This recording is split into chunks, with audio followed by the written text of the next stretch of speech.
پر هندوستان کې یو سړی تیر شوی دی، هغه ته به مشکي بابا وي. مشک پیژنئ تاسو، د یو قیمتي خوشبو ده. بوډا سړی و، عجز و، خلکو به ورته مشکي بابا وي. یو ځل ته چا تپوس وکړو چې تا ته دا مشکي بابا ولې وایي؟ او داسې خوشبو به تتله، داسې خوشبو چې خلکو به وایي چې د بادشاهانو او د هغوی د بچو نه داسې خوشبو نه دي کومه چې ستا نه روانه ده. دا دونه قیمتي خوشبو ته غریب سړی د کم ځای نه پیدا کې چې په دې لاره ځې نو خوشبو د نه روانه وي. هلې نه وي، خو اخره کې چې خلکو تنګ که نو بیا یې شروع وي. زه چې کله نوجوان و ملک وم، وی زه ډېر زیات خوبصورت وم، ډېر ښکلی وم، ښایسته وم. خدای ښکلی وجود را کړی و، صحه ښکلی. او ما به په دې لارو کوڅو کې دغه خرڅول، دا ریشې پیتې، دا ګومنځې، بکسوې. پخوا به زمونږ په دې میارو کې او په دې کلو کې دقسې خلکو ګاټلی ګرځوله، بکس به یې په وګاو، او بیا سیکلې چې راووتې په سیکل به خلکو خرڅولې. تڼۍ به وي، بکسوې به وي، پرتوغاښونه به پیوې به د ماشومانو د زنانو دا به یې خرڅول، په کوڅه په کوڅه به یې واس کو او زنانو به ترې سودا کول. هلک هم ښکلی وم او ما به دا څیزونه خرڅول. و یو ځل مې یو کوڅه کې اواز وکړ چې دا سامان دې زه خرڅوم. و یو جینۍ راغله، وایي ما ته وایي چې ای بنجاري کاکا. ما وی ها، وی دې دروازې ته دا بکس را دننه که، زما نیکه د سودا درنه اخلي. نو عموما خلک هم داسې کوي په حیا کې. ما هغه خپل بکس کې هغه دروازې ته ور دننه کړ. چې مې دننه که، هغه جینۍ هغه نیکې پرې کړې وه، کونډې زنځیرې ووهه او جرندی ورته ووهله. ما یې خدایه دا څه په مصیبت وغوڼېده. زه غریب سړی یم، دا به رانه ستا سامان په زور اخلي، پیسې به رانه غواړي، څه به کوي راسره؟ وی هغه ښځه نیکې را مخامخ شوه او ډېره خوبصورت او ښایسته ښځه.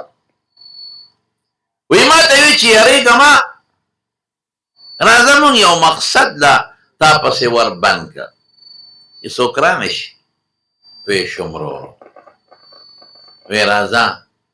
خلاصه دا ده چې هغې ښځې زما نه مطالبه د ګناه وکړه چې نن به ما سره دا بدفیلي کې ګناه به راسره کې. زما ته ډېر زیات خوښ یې، ته چې په دې لاره ځې او تا آواز وکړې نو زه دروازه کې درته ولاړ یم او هغې پورې درته ګورم چې تر څو ته پناه شوې نه یې. زما ډېر خوښ یې، تا له خدای ښکلې سترګې درکړې. ګوره دا صفت وله کوي چې دې ځان ته رامایل کړي. او زم څونه ښکلی، څومره ښایسته یم، ما ته وګوره. تا له خدای ښکلې سترګې، ښایسته اندامونه، ښکلی رنګ او ښایسته مخ درکړی دی. او زم ښایسته یم، ښکلی. راځه یارېږه ما، دا ګناه به وکړو، یعنې دا عمل به وکړو او پیسې به هم دله درکړم، زه په تا ماین یم. وی چې دی راته و یو کر مې خطا شو. ما وی دا چېرته کېږي؟ دا اندامونه خو چې دا ښکلي دي، دا ما له الله را کړي دي. نو چې الله راله اندامونه راکړل نو زه الله خفه کړم. داسې مثال دی ورونو، لکه زه تاله یو 200 روپۍ درکړم چې دا 200 روپۍ واله او خپل کاروبار پرې وکړه، او ته په هغه 200 زهر والې او ما ته یې ډوډۍ کې واچوې. نو څومره بده خبره ده چې هلکه دا پیسې ما درکړې ظالمه، نو ته ما خفه کې، ما پې وجنې. دقه مثال شو چې دا اندامونه خو الله درکړي دي، نو چې الله درکړل نو ته پې الله خفه کې. ظالمه دا سترګې د الله په رضا کې استعمال کا، دا غوږونه د الله په رضا کې استعمال کا، او دا خوله د خدای په رضا کې استعمال کا. دا په ګناه کې مې استعمالوه. وی ما ته ښځې وی چې ګناه به کوو، دومره ښکلې سترګې، مخ زما اندامونه راته شماري چې زما میلان ځان ته پیدا کړي، او خپل ځان هم راته شماري، زما سترګې، مخ دې ته وګوره. ما وی دا اندامونه مونږ له الله دی له نه دي راکړی چې موږ په الله خفه کړو. نو هغه مشکي بابا وایي چې ښه دې باندې مطالبه وکړه. ما وایي چې نه، دا اندامونه ما له الله راکړي دي. دی څه له راکړي دي؟ دی دې له راکړي دي چې زه پې الله راضي کړم. ته وایې سترګې دې ښکلې دي، نو چې ښکلې دي د خدای شکر به ادا کړم. شکر دا چې د دنیا جایز کارونه به وکړم او قرآن ته به وګورم. ته وایې مخ دې ښکلی دی، دقسې به بیت الله پورې ومږم، په دې ځمکه به الله ته کېده، اوښکې به پرې راوبایم، زه به الله په دې اندامونو خوشحاله وم. وایي ښځې چاړه راواخېسته چې اوس دې سومبه کوم، پرېږدم دې نه. او اوس چغې وام چې دا ما پسې کور ته راننوتې. ما وایي خدای دا څه په مصیبت راوړې ده. ما وایي چې اوس خو دا ښځه الزام په ما راغله، دنیا به راغونډه کړي او چې د حقیقت پته لګي نو خلکو به د بوسو څخې رانه جوړ کړي. وایي خیر. ما ورته وایي چې زه غسمال او دسماتې راځي، غسلخانه راته وښایې باتروم چې اودس مات کړم. نو بس چې مې نه پرېږدی نو بس کو به په دا ګناه نه.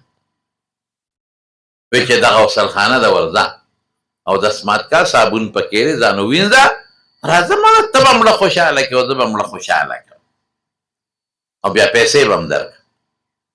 چې غسلخانې ته ننوتم، باتروم ته، لیټرین ورته ویې وکارسه. نو ما لوی اودس مات یې وکړه. نو ما راواغېست او په لاسونو مې ومږه ځان له په مخ، په خپل اندامونو ګورې دا مې ومږه. که ته وایې دا خو ده ښه ونه کړل، ګناه وکړه، د غټې ګناه نه پرې ځان بچ کوي. طالبان وایي که نه من ابتلي ببلیتین فلیتخیر اهونهما. هغه انسان چې په دوو غمونو کې مبتلا شي اسان دې خوښ کړي. ګوره چې د الله نه یریږي نو دا چل به کوي. خپله ګندګي راواغېسته، غلادت وی اودس ماتې او ځان له په مخ او په لاسونو ومږه.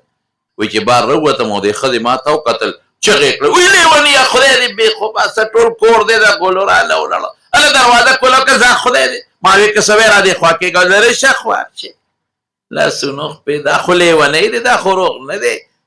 وایي بس د کوره ووتمه، بکس مې په دې ګوته ځان پسې راښ کړه، نږدې غسلخانې له لاړه، هلته مې ولمبل بې صابونه، جامې مې خپلې وویستلې اسخاوې، امې ځان له ووینځلې، نچوړ مې کړې، امې مې واچولې. وایي حقه چې زمانه د مشکو د خوشبو روانه شوې را اوسه پورې روانه ده. ما ته ځکه خلک مشکي وایي. ګوره الله مدد کوي، ګناه نه ته ځان ساته، الله به دې مدد کوي.